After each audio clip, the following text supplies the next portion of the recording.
తాగినోడే కడతాడు తాళ్ళ పన్ను అన్నట్టు పైసలున్నోళ్ళు తాగుతారు ఊగుతారు ఎంజాయ్ చేస్తారు. కానీ కొంతమంది తిక్కల బడవేగాళ్ళు సీసాలు వల కొడతారు.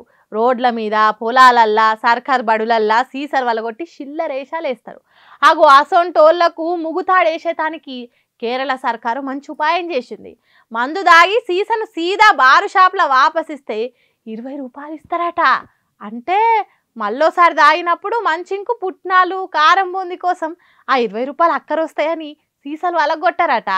4 సార్లు దాగిన మందు సీసాలు జమ చేస్తే 5వ సారికి అక్కరొస్తాయని కూడా కొందరు వలగొట్టకుండా పైలంగా దాస్తారు. కాబట్టి ఈ ఆలోచన చేసిందట కేరళ సర్కారు.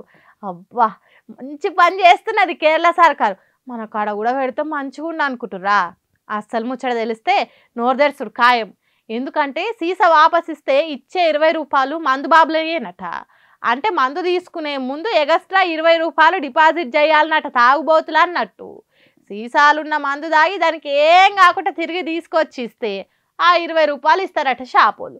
లేకుంటే గాంధీ తాత ఖాతాలో కలిసినట్టేనట. జారిపోయి సీసా వలిగిన 20 రూపాయలు గోవిందా మంగళం అన్నట్టేనట.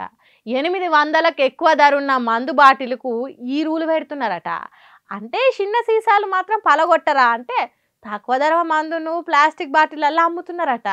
కాబట్టి ఇప్పుడు చెప్పుండ్రి అసొంటి రూలు ఇక్కడ కూడా ఉండాలనా? చాలా మంది ఉండాలి అన్న తాగుబోతులు మాత్రం వద్దనే అంటుర్రు.